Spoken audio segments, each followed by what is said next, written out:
Depois de Machado de Assis, 2009 será o ano para o Brasil lembrar 100 anos de morte do escritor Euclides da Cunha.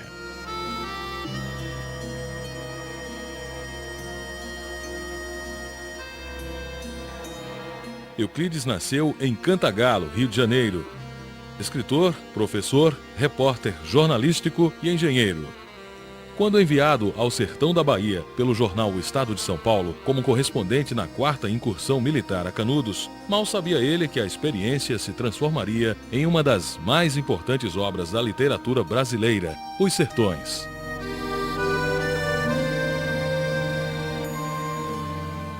Listado entre os mais importantes escritores da língua portuguesa, Euclides da Cunha morreu em 15 de agosto de 1909, aos 43 anos, assassinado pelo amante de sua mulher, Ana Ribeiro.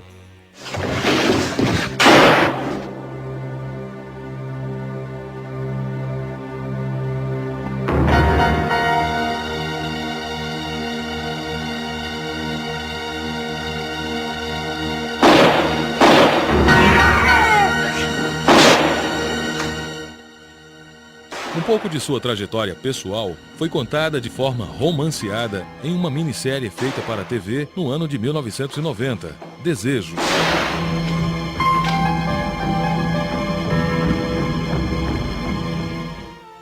Em sua obra Os Sertões, Euclides é um dos primeiros a apontar de forma contundente a situação de penúria do Nordeste brasileiro, além de mostrar as diferenças sociais gritantes entre Sudeste e as demais regiões. O celeiro vai levantar a igreja nova, botar a escola para os meninos. Quando é que tu imaginava Toninho mais Tereza estudar?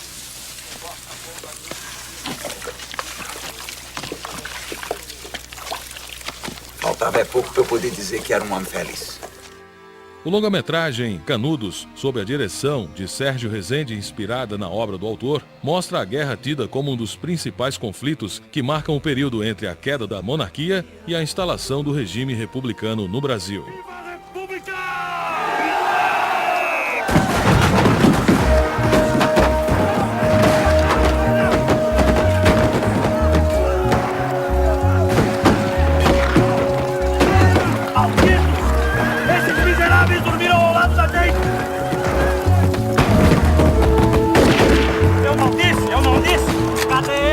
Virou assombração, a gente conversa e falou nele. Mas isso não é tudo. Além de referência para produções de TV e cinema, seus livros têm contribuído para a literatura no que diz respeito à riqueza estilística, descritiva e narrativa de suas obras.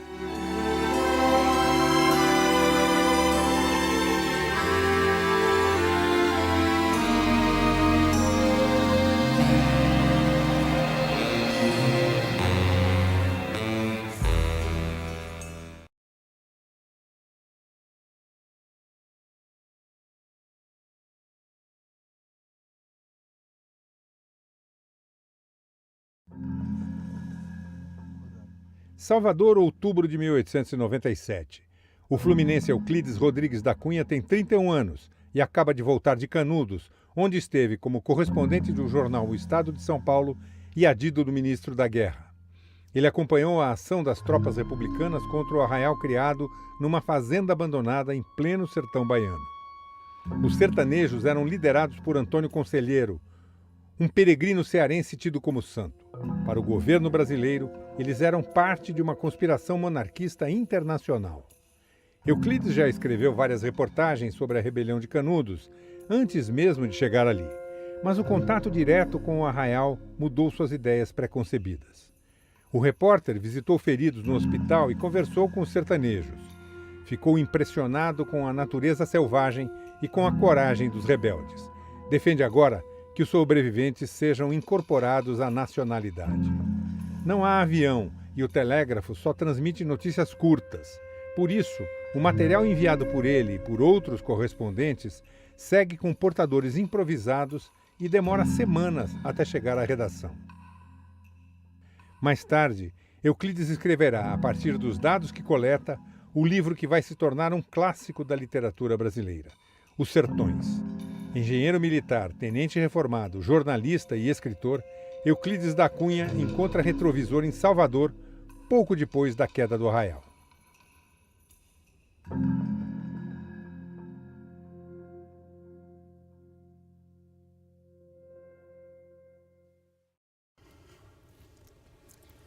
Boa noite a todos. Boa noite, Euclides. Boa noite. Você veio para cá, afinal de contas, para, digamos assim, contar uma história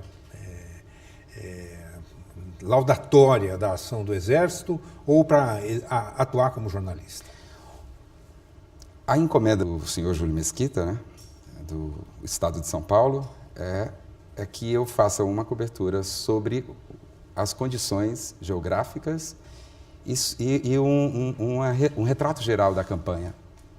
Então, esse é o que foi encomendado para mim. Consegui vir para cá não só como jornalista, eu sou um adido do Estado-Maior do Marechal Bittencourt. Como adido militar, eu posso entrar em todas as reuniões, estar presente em todas as visitas que o Marechal Você vai. se torna um repórter mais privilegiado, digamos assim. Digamos assim, em relação aos outros, sim. Uhum. Agora, antes de a gente ir para o sertão, que eu acho que é o ponto-chave dessa nossa conversa, eu queria lembrar um pouco da sua formação. Você estudou em vários colégios, eu conheço pouca gente que passou por tantas escolas ao longo da sua vida, né? O Caldeira de São Fidélis, o Anglo-Americano, o Vitório da Costa, o Menezes Vieira. Agora, parece que o que marcou você nessa primeira fase da sua formação foi o Colégio Aquino e um professor em particular, Benjamin Constant. Por que tanta mudança de colégio assim? Por que essa inconstância? Eu fiquei órfão de mãe muito cedo, aos 3 anos. E o meu pai me mandou junto com a minha irmã para morar na casa de um tio. E depois eu voltei para casa, depois fui para a casa de outro tio. Esses movimentos todos fizeram com que eu ficasse mudando de colégio. Mas o Colégio Aquino foi muito importante por causa do encontro com Benjamin Constant, que eu reencontrei depois na escola militar. O Colégio Aquino, você se aproximou do jornalismo ali, escreveu no jornalzinho? Num jornalzinho que chamava o Democrata. Democrata. O Democrata. E eu escrevi também na escola militar, numa revista que chamava Revista da Família Acadêmica. E a escola militar, foi importante o currículo da escola militar? Embora você tenha ficado apenas 2 anos lá, foi importante para a sua formação? Foi importante. A escola militar tinha um currículo muito, muito amplo, né? Nós estudávamos matérias técnicas, científicas e filosofia também.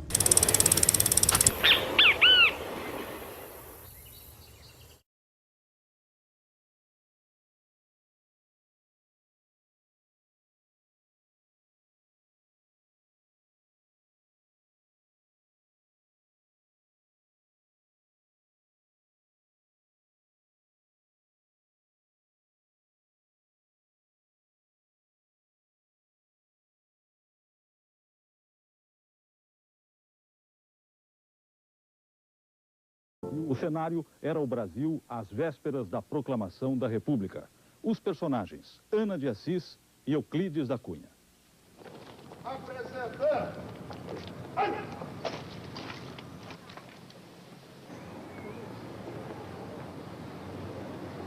O jovem Euclides, já no dia da formatura na Academia Militar, mostrou uma vocação republicana. Viva a República! Como engastar tua alma? Logo depois, ele se casou com Ana. E eu não chorava quando tu te rias. Hoje que vives desse amor ansioso e és minha, só minha, extraordinária sorte. Hoje eu sou triste, sendo tão ditoso. E tremo e choro, pressentindo forte, vibrar dentro em meu peito, fervoroso, esse excesso de vida, que é a morte. No Rio de Janeiro do início do século, mulheres com rendas e vestidos longos e homens de chapéu e colete passeavam calmamente pelas ruas do centro. Era uma época de outros valores. A família e a moral vinham sempre em primeiro lugar. Foi neste Rio de Janeiro que aconteceu uma história de amor e ódio, onde as paixões não mediram consequências. A história de Ana e Euclides da Cunha e de Lermando de Assis terminou numa grande tragédia. Muitos dos locais onde esse drama começou estão diferentes. Outros estão quase intactos, como testemunhas da história. Quando retornou de uma viagem de quase 2 anos à Amazônia, em 1906, o engenheiro e escritor Euclides da Cunha encontrou a mulher Ana e os 2 filhos morando numa pensão que ficava onde hoje existe este prédio, aqui na rua Senador Vergueiro, no bairro do Flamengo, na zona sul do Rio. Na pensão de Madame Monar, Ana ficou amiga de 2 rapazes, os irmãos Dilermando e Dinorá de Assis. Euclides não gostou daquela amizade e rapidamente transferiu a família para outro bairro, o Humaitá, também na Zona Sul. Mas Ana e Dilermando continuaram se encontrando. Foi um período de muito trabalho para Euclides da Cunha. Nessa época, ele era funcionário do antigo Itamaraty, fez concurso e foi nomeado professor do Colégio Pedro II e tomou posse na Academia Brasileira de Letras. 2 tias do escritor moravam nesta rua, a Silveira Martins, no Catete. Elas sabiam do caso entre Ana e Dilermando e contaram tudo a Euclides. As tias contam ao escritor que o filho mais novo dele, Luiz, era na verdade filho de Dilermando. Luiz, a quem chamavam Lulu, nasceu louro, de olhos azuis, numa família de gente morena e foi chamado por Euclides da Cunha de a espiga de milho que nasceu no meu cafezal. No dia 15 de agosto de 1909, o escritor tomou o trem em direção ao subúrbio. Ele desceu na Estação da Piedade e procurou o número 214 da Estrada Real de Santa Cruz. A estrada não existe mais. Hoje é a avenida suburbana de tráfego intenso e grande comércio. Aqui moraram Dilermando e Dinorá de Assis. A casa foi demolida e virou este depósito. Mas as casas vizinhas, inclusive esta, onde morou uma testemunha, estão como no dia do crime. Euclides da Cunha bateu na porta. Dinorá abriu. Euclides entrou e encontrou a mulher Ana com Dilermando e o filho Luiz. Começou a atirar e feriu Dinorá. Dilermando, que era campeão de tiro, reagiu. Também foi ferido, mas conseguiu atingir Euclides da Cunha com um tiro mortal. A tragédia que comoveu o Rio daquela época não evitou que Euclides da Cunha passasse para a história como autor de um clássico da literatura, Os Sertões. Eu não vou conseguir reconstituir. Cuidado!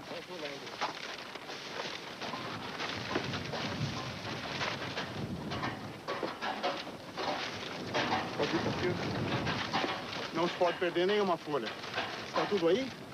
Está tudo aí?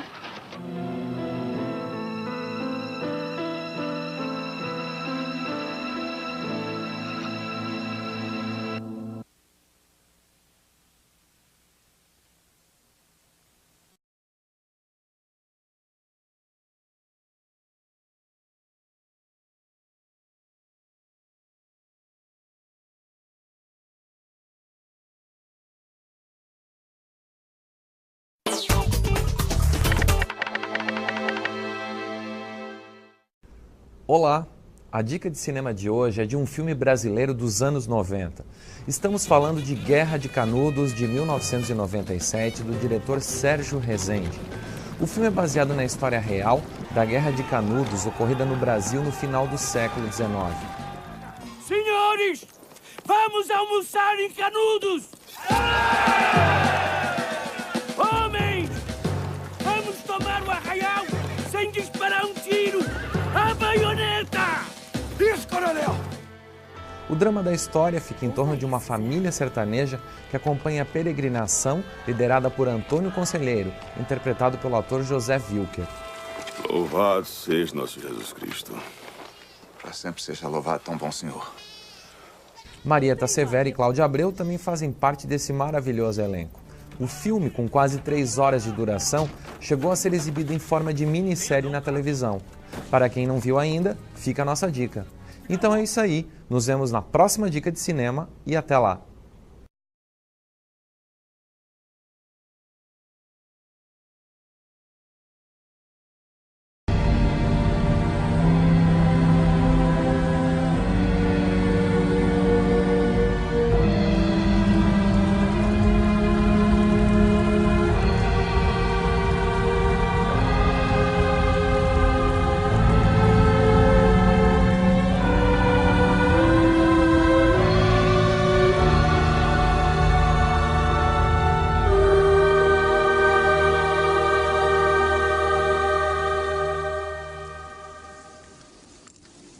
Compadre Lucena, eu vou lhe dizer. Sou nego 13 de maio. Quase 50 anos debaixo de corrente. Fui liberto 2 vezes. A primeira pela princesa Isabel. A segunda pelo meu bom pai conselheiro. E agora vai ser a terceira. Porque Deus não tarda. E vem me tirar dessa miséria. Vou em paz. Pois eu também quero dizer, compadre, que hoje está sendo o dia mais feliz de toda a minha vida. Nós 4 aqui mostrando pra essa mundiça que tem homem que eles não dobram, que homem não é gado, que com nós não adianta nem grito nem chicote. Meu coração pediu pra brigar. Briguei. Meu bom pai conselheiro me botou na porta do céu. Eu só tenho que lhe agradecer. Louvado seja nosso Senhor Jesus Cristo. Para sempre seja louvado tão bom Senhor. Vamos, compadre.